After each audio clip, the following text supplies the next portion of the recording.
From JBS Studios in Greater New York, this is the JBS News Update with Teisha Bader. I'm Teisha Bader with the JBS News Update for Monday, December the 3rd, 2018. Israeli Prime Minister Benjamin Netanyahu is meeting this evening in Brussels with U.S. Secretary of State Mike Pompeo. Addressing the press before departing Israel today, Netanyahu said the two would discuss a number of regional issues, including blocking aggression from Iran.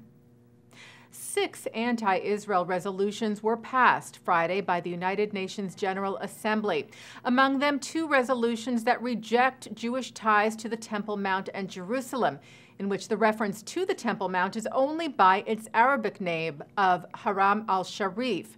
In an unusual remark, the European Union, who voted for the resolutions, issued a warning at the General Assembly about future resolutions, saying the EU stresses the need for language on the holy sites of Jerusalem to reflect the importance and historical significance of the holy sites for the 3 monotheistic religions, and to respect religious and cultural sensitivities, adding that the future choice of language may affect the EU's collective support for the resolutions. Jewish organizations and Israel's leaders extended their condolences on the passing of the 41st President of the United States, George H.W. Bush, who died Friday at the age of 94.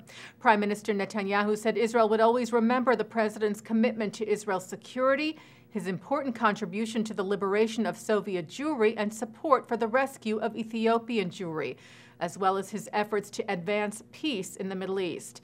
CEO of the American Jewish Committee, David Harris, praised Bush's military service and leadership and said the overall record of support for endangered Jews worldwide and the quest for Arab-Israeli peace is also part of his enduring legacy. B'nai B'rith International also recognized Bush's contribution to the emigration of Soviet and Ethiopian Jewry to Israel and to the repeal of the infamous Zionism equals racism resolution at the UN. CEO of the Anti-Defamation League, Jonathan Greenblatt, called the president a true patriot and a friend of ADL, whom the organization awarded with the Joseph Prize for Human Rights in 2002. The World Jewish Congress called the president a genuine American hero and a true friend of the Jewish people and the State of Israel. Now a follow-up for you to a story we reported about last week, the faculty of Pitzer College that voted to suspend the California school's study abroad program with the University of Haifa. The Jewish Journal reports that Pitzer's president, Melvin Oliver, gave a speech Thursday night to the school's council condemning that motion. In a transcript of the speech obtained by the Journal, Oliver said to deny Pitzer students who want to study at Haifa University the opportunity to study abroad and to enter into dialogue and promote intercultural understanding at the altar of political considerations is an anathema to Pitzer's core values.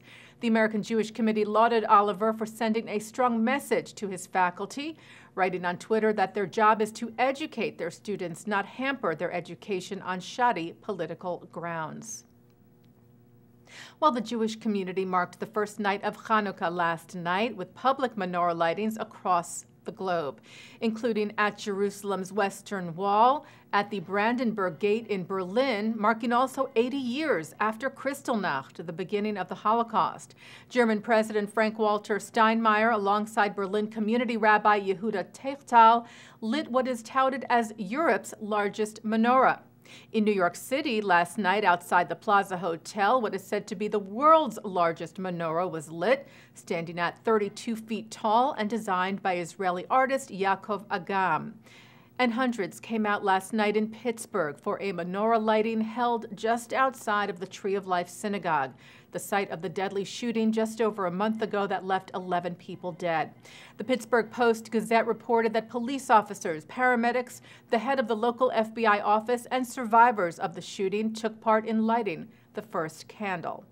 Rabbi Jonathan Perlman of the New Light congregation that met in the building and lost congregants in the shooting said, "I never made the connection before between hope and Chanukah.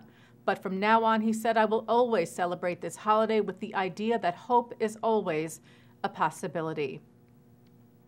And U.S. President Donald Trump issued a Chanukah message yesterday, noting that many Jews face bigotry around the world and paying tribute to the Tree of Life victims. Trump said, "Together we reaffirm the truth that light will always break through the darkness." And Prime Minister Netanyahu shared his Chanukah message with the citizens of Israel, writing on social media that the spirit of the Maccabees beats in us. It beats in the soldiers of the IDF and in us, the citizens of Israel. He said, "By it, we have established a strong, prosperous, and advanced state." Taking a look now at our programming for tonight on JBS for Monday, December the 3rd at 7 o'clock, it's The Wisdom of Dr. Ruth. At 7:30, it's an FIDF luncheon to honor 2 female members of the IDF from Temple, Israel in Westport, Connecticut. At 8 o'clock, it's JBS's exclusive television presentation of the 2018 Friends of the IDF Gala, featuring a number of amazing IDF soldiers who tell their personal stories. At 9 tonight, Mark Golub sits down with IDF soldiers in reserve, taking part in a Stand With Us tour that's on L'chaim. At 10, Jewish comics Jackie Hoffman and Judy Gold explore Jews in the American Punchline from the 92nd Street Y. And coming up right after this newscast tonight at 6:30, Law Professor Emeritus Alan Dershowitz goes one-on-one. And that's the JBS News Update for Monday, December the 3rd, 2018. I'm Teisha Bader.